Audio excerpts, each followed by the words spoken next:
Nobody warned Danny Harlow that the cafeteria would go silent the moment he walked in. He stood in the doorway, holding a plastic tray with something that was supposed to be food, and every alien eye in the room turned toward him.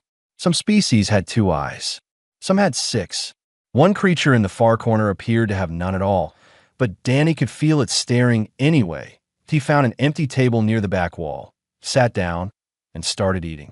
The silence lasted another 10 seconds before the noise slowly returned, but it was different now. Quieter, nervous, like the sound of a forest after a predator passes through. Danny had been at the Galactic Unity Academy on Station Ornda for exactly 3 days, and he had already learned the most important lesson the place had to offer. Nobody wanted him here. The Academy was enormous. It floated in orbit around a gas giant in the Pelluri system, and it housed over 4,000 students from more than 60 species. Young aliens came here to study together, to learn about each other, to build the kind of cross-species understanding that supposedly kept the galaxy peaceful. It was the most prestigious school in known space, and Danny was the first human to ever set foot inside it.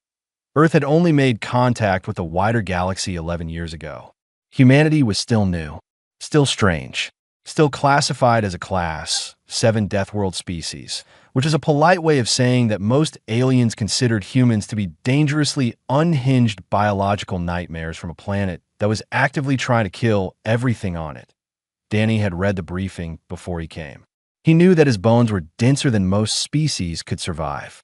He knew that his immune system was considered a biological weapon by at least 3 galactic health organizations. He knew that his ability to sweat, something he had never once thought about back home, was viewed as deeply unsettling by species that regulated heat through other means. That he also knew that his admission to the Academy was not really about education. It was politics. Earth needed allies, and the Galactic Council had agreed to a trial exchange program. 1 human student, 1 semester. If it went well, more would follow. If it went badly, humanity would remain what it already was in the eyes of the galaxy. A species to be watched, contained, feared, in oppressor. His 3 roommates were a Druvari named Goss, a Pelani named Lure, and a Shikari named Pila. Goss was an insectoid the size of a refrigerator who communicated through clicking sounds and had not said a single word to Danny since he arrived. Lure was a liquid-bodied creature who spent most of the day in a containment suit and left the room whenever Danny entered. Pila was small, feathered, and bird-like, with wide golden eyes that watched Danny with what seemed like a mixture of terror and fascination. On the 3rd night, Pila finally spoke to him. "Is it true that your planet has water that falls from the sky?" she asked from across the room, her voice barely above a whisper. Danny looked up from the textbook he was reading. "Zen, yeah, all the time where I grew up. And you just walked through it? Without protection. Sometimes I used an umbrella. Sometimes I just got wet." Pila stared at him like he had just described walking through fire. Then she asked another question, and another.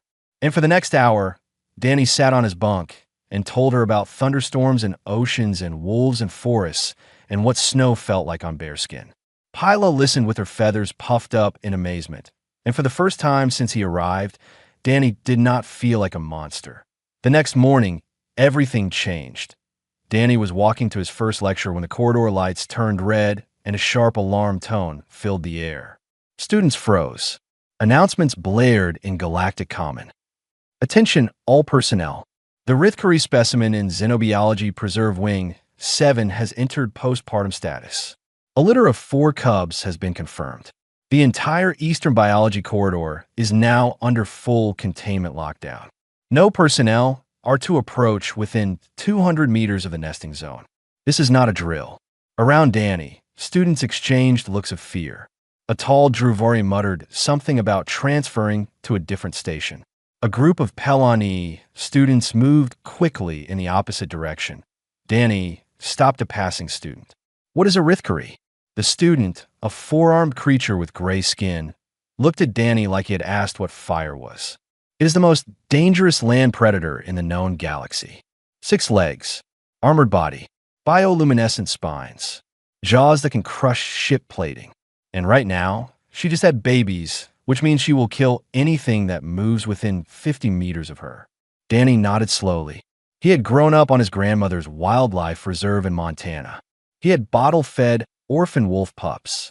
He had helped relocate a mother grizzly bear that had denayed too close to a hiking trail. He knew what a protective mother looked like. He also knew that the most dangerous moment in any animal's life was not when it was hunting. It was when it was afraid for its young. Danny looked down the corridor toward the SEAL biology wing. The red lights pulsed like a heartbeat. He did not know it yet, but in less than 24 hours, he would be standing in that corridor with 2 alien cubs in his arms and the deadliest creature on the station staring him in the face. And every assumption the galaxy had ever made about humans was about to fall apart. The tour group had 17 students in it, and not one of them had any idea they were about to walk into the worst day of their lives. That IT was supposed to be routine.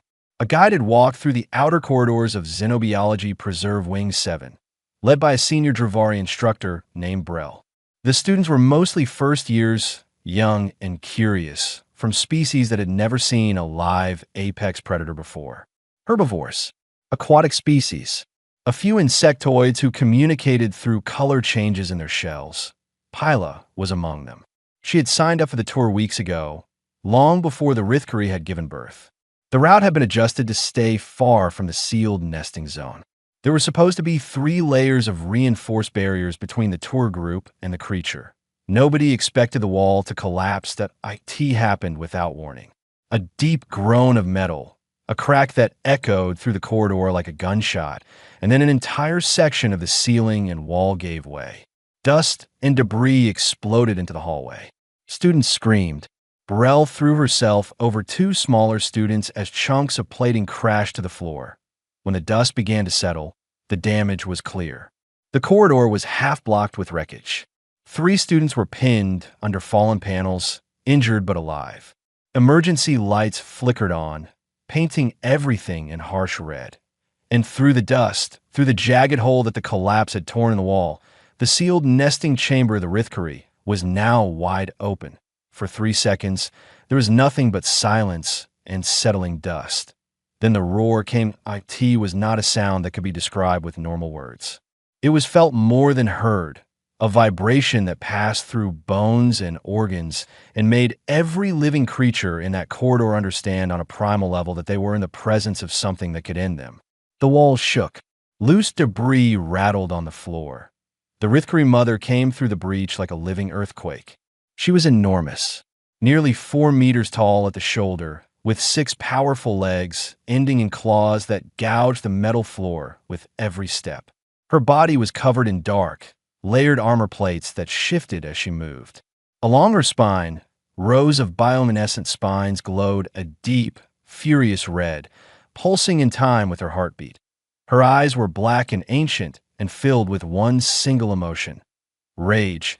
She swept her massive head across the corridor and bellowed again. Students who had been frozen in shock now scrambled backward, climbing over wreckage, dragging injured classmates, crying out in languages from a dozen different worlds. Burrell tried to activate the emergency containment system, but the structural damage had knocked out the local network. The automated drones that were supposed to respond in situations like this sat dead in their charging stations, their power lines severed by the collapse. Security was on the way. The alert had gone out the moment the wall failed. But Station Ornda was vast, and Wing 7 was on the far side of the Eastern Ring. Response time was estimated at 8 to 12 minutes. In 8 minutes, everyone in that corridor could be dead. The Rithkari mother was not hunting. She was searching. Her head swung left and right, nostrils flaring, spines pulsing faster.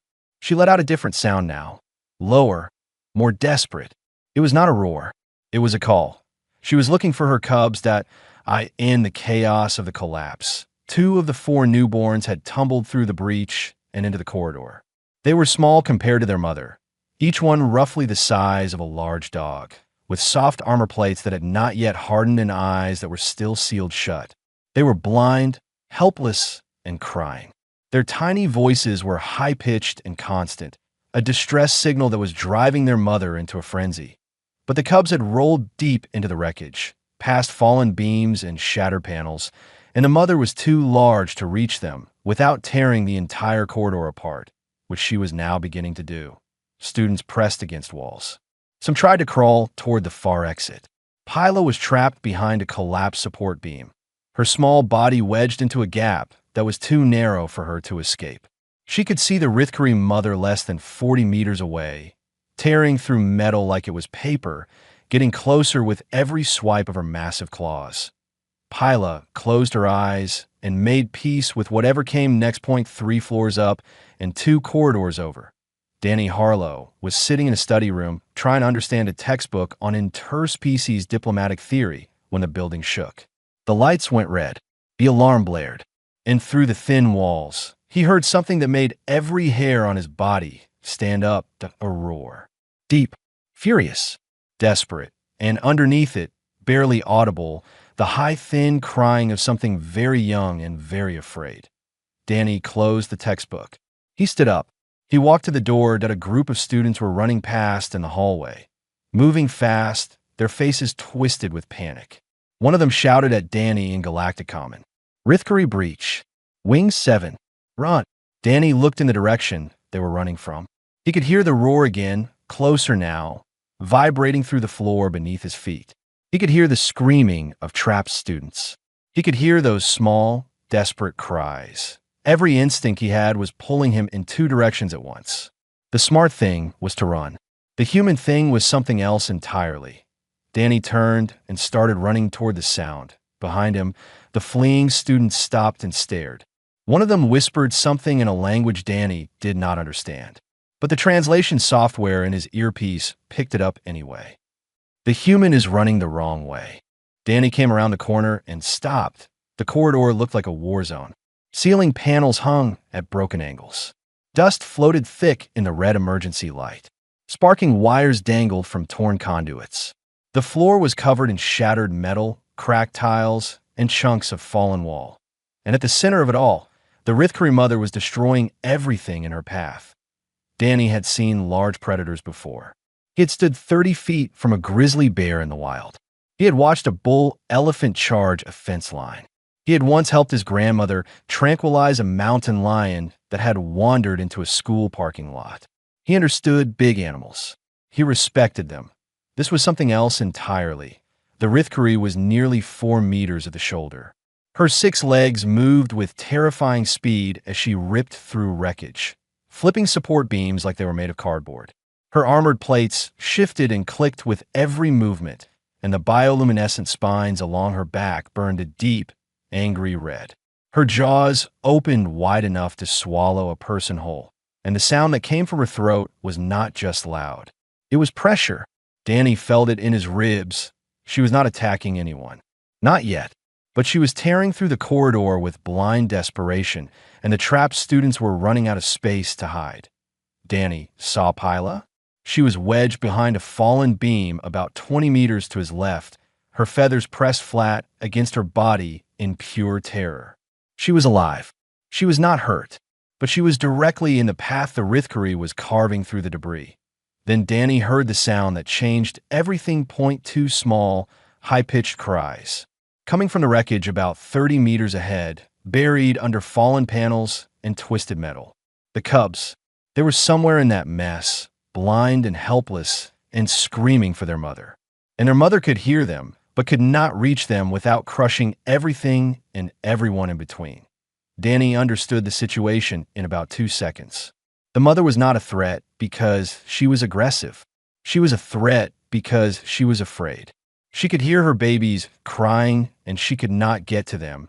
And the fear was turning into rage, and the rage was going to get someone killed. That he also understood something else. Something that no alien in this corridor would ever understand the way he did. This was a mother looking for her children. And on Earth, Danny had spent his entire life around mothers looking for their children. He dropped low and moved. The wreckage was thick, but Danny was smaller than the Rithkari and more flexible than most of the alien species trapped in the corridor. He climbed over a fallen beam, squeezed through a gap between 2 collapsed wall panels, and crawled under a hanging section of ceiling that groaned above him. His hands were cut within the first 10 meters. He did not notice. The cubs were huddled together in a pocket of space created by two panels that had fallen against each other like a tent. They were small and soft, their armor plates thin and pale, not yet hardened by age. Their eyes were sealed shut, their little mouths opened and closed as they cried, and their tiny legs kicked weakly at the air. Danny knelt beside them and went very still. He took a slow breath. Then he reached out with both hands, gently, and scooped the first cub against his chest. It was warm. It squirmed and let out a sharp little cry, and Danny felt its small claws grip the fabric of his shirt. He picked up the second cub with his other arm, cradling it the same way. Both cubs pressed into his body heat, and Danny did something he had done 1,000 times before with scared animals back home. He hummed that it was low and deep, a vibration more than a melody, coming from somewhere in his chest. It was the sound his grandmother had taught him when he was 5 years old, sitting in a barn with a litter of orphan fox kits that would not stop crying. She had placed his hand on his own chest and told him to feel the rumble. She told him that scared babies did not need words. They needed warmth and a steady heartbeat and a sound that said, "I am here. You are safe. Nothing will hurt you." The cubs stopped crying. Their little bodies relaxed against him, their claws loosening, their breathing slowing. One of them nuzzled into the crook of Danny's elbow and made a soft sound that was almost like a purr. Danny stood up carefully, holding both cubs against his chest, and turned toward the breach. The Rithkari mother was there. She had stopped tearing through the wreckage. She was standing perfectly still in the center of the corridor, her massive head lowered, her black eyes locked directly onto Danny. Her spines had shifted from red to a deep, pulsing amber. Her nostrils flared wide, pulling in air, pulling in scent. She could see her cubs. She could see the creature holding them. And every single predatory instinct in her ancient brain was deciding what to do about it. The corridor was completely silent. Somewhere behind him, Danny could hear the faint sound of Pila breathing. Somewhere far away, the distant thud of security boots running through hallways. But here, in this moment, there was nothing but Danny and the mother and the two tiny lives pressed against his chest. Danny did not run, but he looked the Rithkari in the eyes and kept humming. And 20 meters away, the deadliest creature on the station took one slow step forward. The distance between Danny and the Rithkari mother was 20 meters. It might as well have been 20 centimeters. She filled the corridor. Her 6 legs were spread wide, claws sunk into the metal floor like anchors. Her armored body blocked the emergency lights behind her, casting a shadow that swallowed Danny whole. Her head was low, level with his chest, and her black eyes did not blink. Danny could feel her breath. It came in slow, heavy waves, warm enough to fog the air between them, carrying a scent like hot stone and something older, something that smelled the way a thunderstorm feels right before it breaks. He did not move. The cubs were quiet against his chest. Their small bodies rose and fell with steady breathing, and one of them had curled its tail around Danny's forearm like a vine. They were calm. They were warm. They had stopped being afraid. Their mother had not. She took another step forward. The floor cracked under her weight. Her spines shifted color again, cycling from amber to something darker, something that pulsed like a warning. Her lips pulled back slightly, revealing rows of teeth that were each longer than Danny's hand. Behind Danny, somewhere in the wreckage, a Pelonese student made a small, involuntary sound of terror. The Rithkari's eyes flicked toward the noise for half a second, and her spines flared bright red. Danny hummed louder. Not much, just enough to pull her attention back to him, back to the sound, back to the 2 small heartbeats pressed against his own. She looked at him again. Danny had read once that the Rithkari were among the oldest predator species in the galaxy. They had existed for millions of years before any of the current spacefaring civilizations had learned to make fire.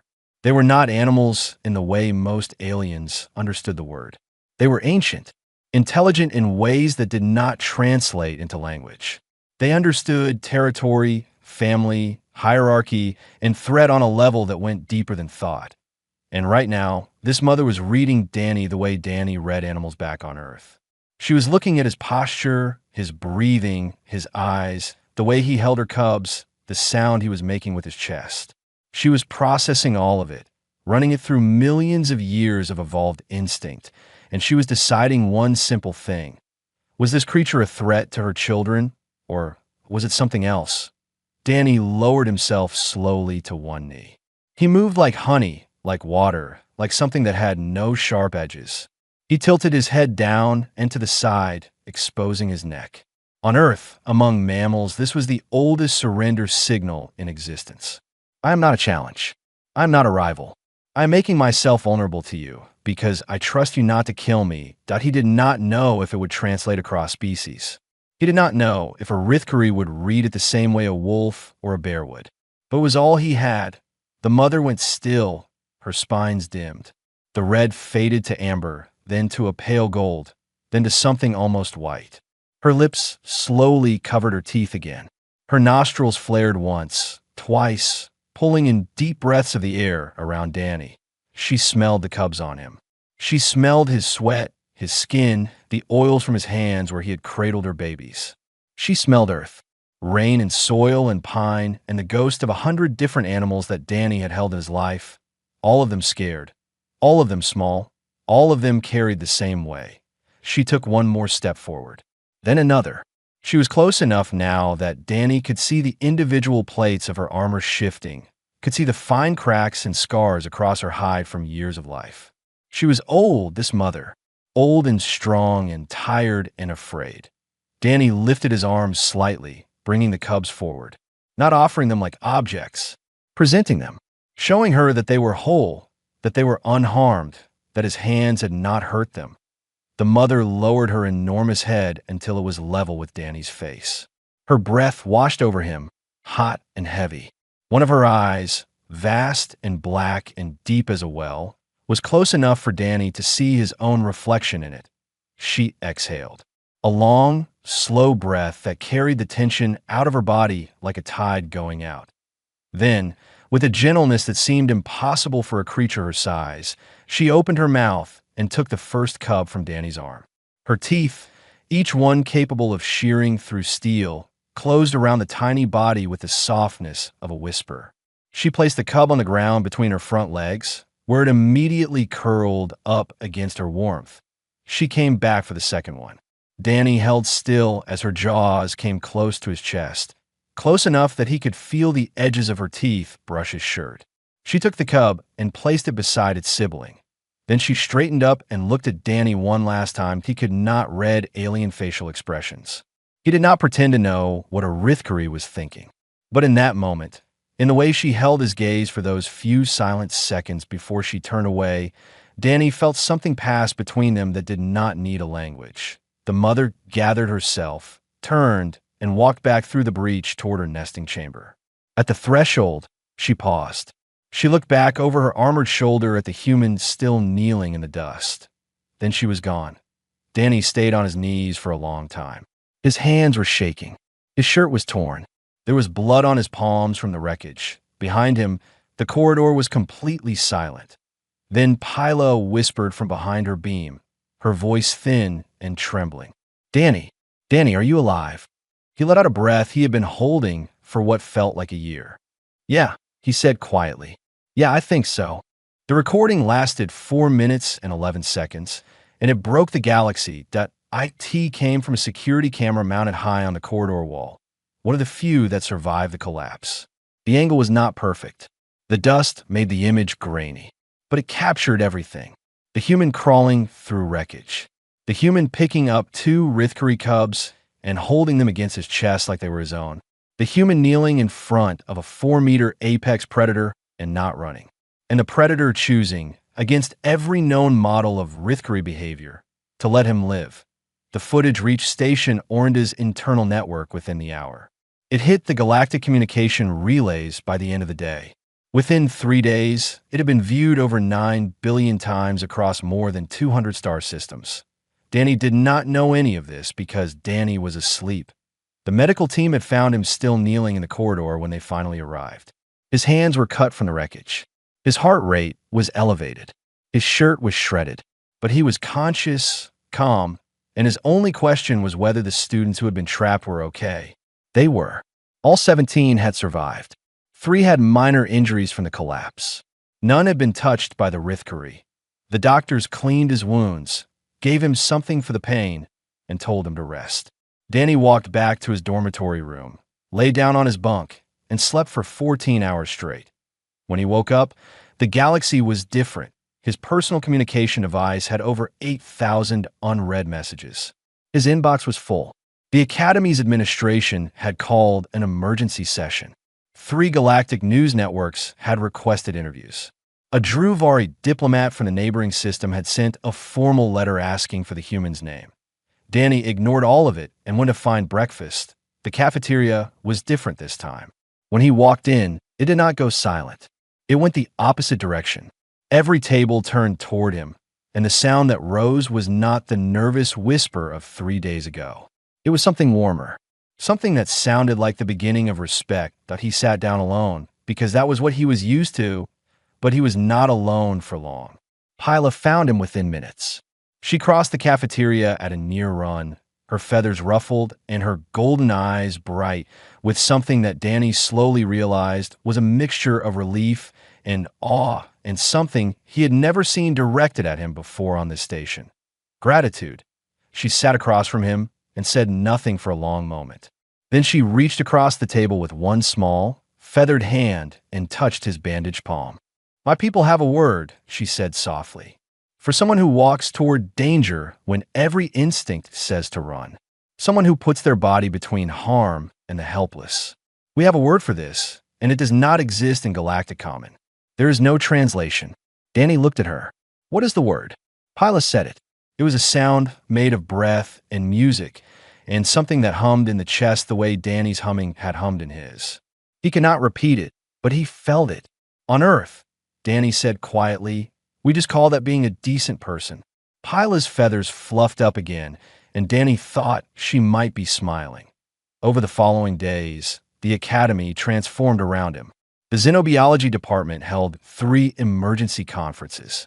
Their models predicted with absolute certainty that no non-Rithkari creature could approach a postpartum mother and survive. The data said Danny should be dead. The footage said otherwise. Professor Doohan, the head of Xenobiology, published a preliminary analysis. Her conclusion was careful but groundbreaking. She believed the Rithkari mother had recognized Danny not as prey, not as a competing predator, but as a protector. His body language, his calm, the way he carried the cubs, the deep vibration from his chest, these were signals that only a predator species could produce. But not just any predator. A predator that had evolved alongside other species, that had learned to coexist with dangerous creatures rather than simply destroying them, that a predator with empathy. The galaxy had never seen anything like it. Most apex predator species in known space were solitary, territorial, and violent. They did not form bonds outside their own kind. They did not carry the young of other species. They certainly did not kneel before a raging mother and hum. But humans came from Earth, a world where the dominant species had spent thousands of years living alongside wolves, horses, elephants, and 100 other creatures that could kill them. A world where the apex predator did not just hunt. It also healed, protected, and loved. The Academy's administration called Danny to a meeting. The room was full of senior faculty, 2 Galactic Council observers, and the station commander. They asked him what he had been thinking when he ran toward the Rithkari. Danny sat in his chair, his bandaged hands folded in his lap, and thought about it for a moment. "I heard babies crying," he said, "and I heard a mother who could not reach them. I was not thinking about diplomacy. I was not thinking about the exchange program. I just heard something scared and something desperate, and I went." The room was quiet for a long time. Later that evening, Danny walked to the Xenobiology wing. The nesting chamber had been resealed with a temporary barrier. A warning sign in 12 languages was posted on the door. Danny sat on the floor outside the barrier and waited. After a few minutes, he heard movement inside. Heavy footsteps, the sound of armor plates shifting, then a deep, slow breath from the other side of the wall, and silence. Danny leaned his head back and closed his eyes. The mother knew he was there, and she was not afraid. 6 weeks after the corridor incident, the Unity Assembly gathered in the Great Hall of Station Orinda, and for the first time in the Academy's history, Every single seat was taken. The Great Hall was built to hold thousands. Curved rows of seating rows and tiers around a central stage, designed so that species of every size could see and hear. Druvari towered in the back rows. Pelani floated in their containment suits in the middle sections. Shikari perched in the upper galleries, their feathers catching the light. Dozens of other species filled every remaining gap, and the balcony screens showed feed from across the station for those who could not fit inside. They were all here for the same reason. The human had been invited to speak. Danny stood backstage and wished very badly that he was somewhere else. He was not a public speaker. He was not a diplomat. He was a 24-year-old from Montana who had spent most of his life in muddy boots helping his grandmother tag elk and mend fences. The idea of standing in front of thousands of aliens and saying something meaningful made his stomach feel like it was full of wasps. Pila was standing beside him. She had appointed herself his unofficial guide, translator, and friend over the past weeks, and she showed no signs of stopping. She looked up at him with her wide golden eyes and tilted her head. "You are afraid," she said. Terrified, Danny admitted. "You faced a Rithkari mother and did not flinch. That was different. The Rithkari was not going to judge my grammar." Pila made a soft chirping sound that Danny had learned was laughter. She touched his arm. "Just tell them what you told me. Tell them about your grandmother." Danny took a breath, walked out onto the stage, and looked at the sea of alien faces staring back at him, but he did not give a grand speech. He had tried to write one, and it had come out sounding like a textbook, so he had thrown it away. Instead, he just talked that he told them about Earth. Not the version they had read about in their threat classification files, not the death world of crushing gravity and toxic atmosphere and endless predators. He told them about the real Earth, the one where his grandmother had a ranch at the foot of a mountain range, where the sky turned pink every evening, and where the wolves howled at night, not because they were hunting, but because they were talking to each other. He told them about the time his grandmother found an orphan bear cub on the side of a road, how she brought it home and fed it with a bottle, and how Danny, who was 7 at the time, slept on the floor next to the cub's crate for 2 weeks because the cub cried when it was alone. He told them how they released the bear back into the wild a year later, and how his grandmother stood at the edge of the tree line and watched it go and cried, not because she was sad, but because she was proud. He told them that humans were not gentle by nature. Earth had made them tough and stubborn and sometimes violent. Their history was full of wars and mistakes and cruelty. He did not hide that, but he said that Earth had also given them something else. It had given them millions of years of living alongside creatures that could kill them. And instead of just killing those creatures back, humans had learned something strange and difficult and beautiful. They had learned to love the things that frightened them. "I did not run toward the Rithkari because I was brave," Danny said. His voice was quiet, and the Great Hall was so silent that every word carried to the highest row. "I ran because I heard a mother who could not find her babies. And where I come from, that is not something you walk away from. I do not care if the mother is a bear or a wolf or the most dangerous creature in the galaxy. A parent looking for their child sounds the same in every language." He paused.